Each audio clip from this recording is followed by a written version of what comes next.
SpongeRand é um dos episódios mais nostálgicos e assustadores de Bob Esponja, que ninguém nunca entendeu há mais de 10 anos. Quem assiste Bob Esponja já sabe que esse é um dos desenhos mais bizarros de todos. Afinal, ele pode ir de algo normal a simplesmente algo bizarro em um piscar de olhos. Com SpongeRand, não é diferente. Mas e se SpongeRand for mais do que um episódio esquisito? E se por trás dessas estátuas bizarras e desse clima esquisito, tiver algo bizarro escondido todo esse tempo? Algo que os criadores do desenho não queriam que você descobrisse. Eu já assisti esse episódio diversas vezes para tentar entendê-lo. Assisti todas as temporadas em busca de respostas sobre esse mistério. E depois de muito tempo, finalmente consegui desvendar o mistério do episódio mais estranho de Bob Esponja. Depois de entender o mistério que esse episódio escondeu, mudou completamente minha visão sobre o desenho. Mas antes da gente mergulhar no que o Bob Esponja realmente quis dizer, nós precisamos entender o que exatamente acontece nesse episódio.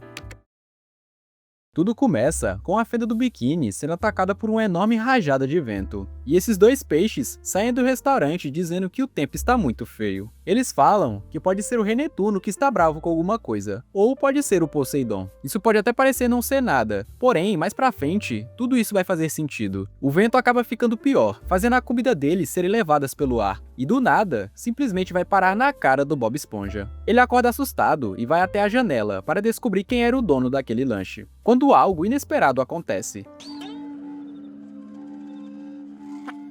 Quem assiste Bob Esponja há muito tempo sabe que esse tipo de som não é normal. Afinal, em nenhum episódio é nos mostrado que o Bob Esponja faz esse tipo de som. Esse é o primeiro sinal de que alguma coisa não tá normal nesse episódio. Tá na cara que tem alguma coisa escondida por trás dessas vibrações. O mais curioso é que elas atraem as águas-vivas de uma maneira peculiar. É como se elas fossem encantadas por esses sons que o Bob Esponja emite. Quando amanhece, o Bob Esponja atrai ainda mais águas-vivas. No meio disso, ele acaba machucando a sua mão. Então ele liga para o seu siriguejo, dizendo que não está em condições de trabalhar. Mas como você já conhece o seu siriguejo, ele não aceita e acaba pescando o Bob Esponja. Quando ele chega no siricascudo, o vento começa a ficar ainda mais forte, e não demora muito para as águas-vivas serem atraídas novamente pelo Bob Esponja. O siricascudo simplesmente é lançado pelos ares. O Bob Esponja é arremessado dentro da casa do Patrick, e como você já imagina, o Patrick é um ótimo amigo, e deixa ele ficar lá. Mas quando é picado por uma água-viva, ele culpa o Bob Esponja por estar atraindo as águas-vivas para sua casa, e manda ele vazar. O Bob Esponja, vendo que não importa onde ele vá, ou o que ele faça, ele não consegue se livrar das águas-vivas, até que ele avista uma caverna escondida. Bob Esponja decide entrar lá para se abrigar do vento até passar. E é nessa parte que a parada começa a ficar muito estranha, porque o Bob Esponja não só se esconde, ele começa a ficar paranoico. Ele passa a conversar com as pedras e rir sozinho. E o mais curioso é que cresce uma barba gigante nele. Algo indica que ele passou muito mais tempo lá do que vimos. Ele já estava lá há tempo demais, então decide criar uma estátua dele mesmo. Para enfeitar? Não, para conversar com ela. Tudo isso nos mostra que tem algo muito errado acontecendo ali. O Bob Esponja começa a conversar com a estátua, até mesmo tomar chá com ela. E aí vem algo ainda mais curioso. A estátua que ele esculpiu emite o mesmo som que ele, ao ser exposta ao vento. Assim, da mesma forma, atraindo muitas águas-vivas. O Bob Esponja logo percebe isso, e tem uma ideia genial. Ele começa a fazer não uma, mas várias estátuas gigantes de pedra. Ele posiciona todas elas em círculo. É tipo uma caixa de som gigantesca do Bob Esponja. Na ideia dele, ele conseguiria chamar a atenção de todas as águas-vivas com as estátuas, assim deixando ele finalmente em paz. E acaba funcionando. As águas-vivas finalmente param de ir atrás dele. E finalmente, depois de sabe-se lá quanto tempo, o Bob Esponja finalmente está livre. Ele decide voltar para a fenda do biquíni, mas quando ele chega, se depara com tudo acabado e destruído por aquele vento.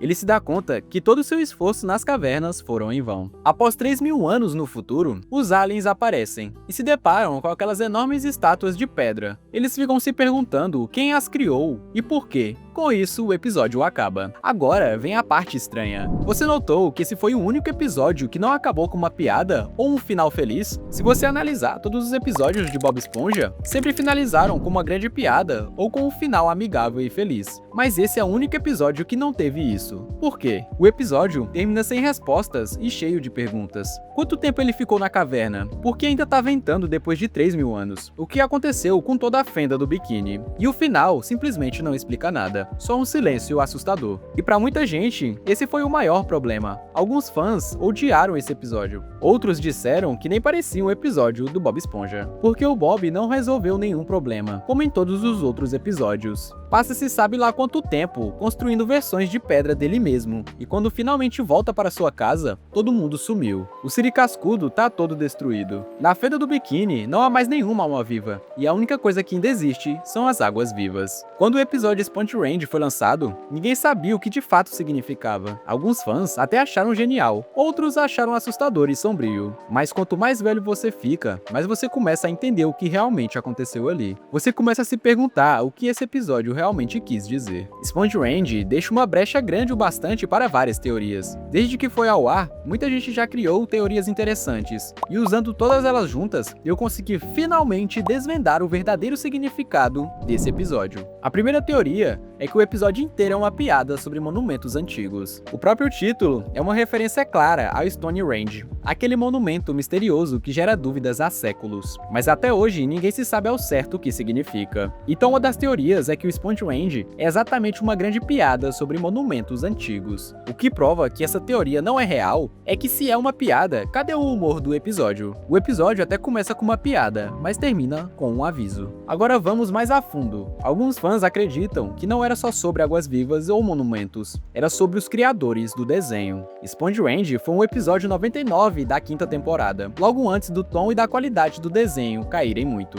A maior parte da equipe original, incluindo Steven Hillenburg, já tinham saído nessa época. Então e se fosse o último suspiro deles, o verdadeiro fim do Bob Esponja? Um pedaço final dos verdadeiros criadores do desenho. É quase como se fosse um som dos antigos criadores se despedindo para uma nova era do desenho, porque como sabemos, ele não parou e seguiu para a sexta temporada. Mas e se esse episódio não fosse só sobre o Bob Esponja ou monumentos? E se fosse algo espiritual? Existe mais uma teoria que se baseia nisso. Começa com uma frase simples no começo do episódio. Lembra dos dois peixes que te falei no começo? Que dizem que pode ser o Netuno bravo com a Fenda do Biquíni ou o Poseidon? Eles riem e seguem, mas se você prestar atenção, essa frase é a chave de tudo. Porque se a tempestade não é natural, se o vento não é aleatório, então alguém ou alguma coisa mandou aquilo. Águas vivas hipnotizadas, uma cidade vazia, isso não é só clima. É como se fosse uma condenação enviada pelos próprios deuses para o povo da Fenda do Biquíni, porque eles estão esquecendo quem é o verdadeiro rei dos mares. Mas quais deuses? Tecnicamente, Netuno e Poseidon são os deuses do mar. Netuno é da mitologia romana, Poseidon do grego. O desenho brinca com esses dois, mas desde o começo nunca ouvimos falar do Poseidon, até esse episódio. Claro, ele aparece depois no filme Bob Esponja: O Incrível Resgate, mas esse filme é meio isolado da série principal, e praticamente não tem relação alguma com a Fenda do Biquíni. E mesmo lá, ele não é um ser todo-poderoso, ele é obcecado por cuidados com a pele e coisas de banho. Nada é digno de um deus, na minha opinião. Enquanto isso, Netuno, como todo mundo sabe, é o rei dos mares, que mora na cidade real, Atlântida. Netuno tem mais de uns 5.000 anos, como vemos no filme em que Bob Esponja e o Patrick vão recuperar sua coroa. Ele tem vários poderes de um deus, capaz de congelar ou aniquilar alguém. Então, se alguém pode criar uma tempestade, com certeza é ele. Mas tem um problema nessa teoria. Não existe nenhuma história ou lenda que diga que o Netuno estivesse bravo com a Fenda do Biquíni. Por outro lado, se ele quisesse mesmo ser adorado, acho que apareceria para exigir isso. Em vez disso, o vento vem, mas ele nunca para. Mesmo 3.000 anos depois, a tempestade continua forte. Muito tempo depois do Bob Esponja ter criado as estátuas. A única explicação que eu consigo pensar é que esses dois deuses poderiam estar brigando pelo poder entre si. Mas isso já é exagero. O desenho nem se apoia muito na mitologia grega,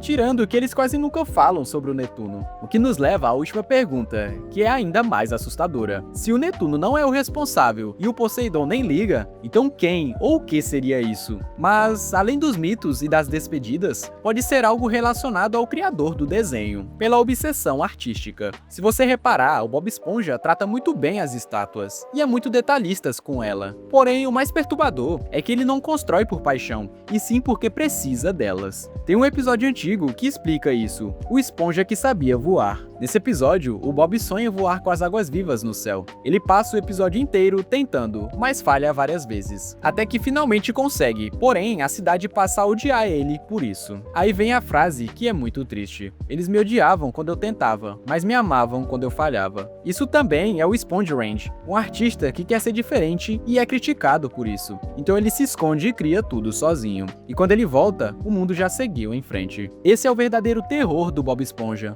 Não é o vento, nem as águas-vivas, mas a ideia de que o Bob Esponja deu tudo pela arte e ela não salvou ele. Depois de analisar todas essas teorias, talvez nenhuma esteja totalmente certa, mas esse é o meio ponto do Sponge Range, que deixou espaço suficiente para você olhar no vazio e pensar o que quiser. Mas se você ainda assiste ao Bob Esponja moderno até hoje, talvez faça sentido, até porque não é mais a mesma coisa de antigamente. Ou pode ter sido simplesmente uma metáfora de que o desenho não seria mais o mesmo. O Sponge Range não tenta explicar o universo do desenho, é uma profecia para o futuro de que o desenho nunca mais seria o mesmo. O último suspiro da equipe original, antes de desaparecer no desenho. Depois do filme do Bob Esponja, que o criador Steven Hilberg sempre quis que fosse o grande final, a maioria da equipe saiu, incluindo ele. Ele não queria que o Bob Esponja virasse só mais um desenho sem final, queria que acabasse enquanto ainda tinha um significado. Ou seja, o Sponge Range não é só um episódio estranho, é uma profecia sobre o que o desenho se tornaria após o criador original não estar mais lá. Inclusive, nos novos episódios, parece que não são mais os mesmos de antes, não tem a real essência do Bob Esponja. Então, talvez o Sponge Range não seja uma bobagem, talvez tenha sido a mensagem final da equipe original,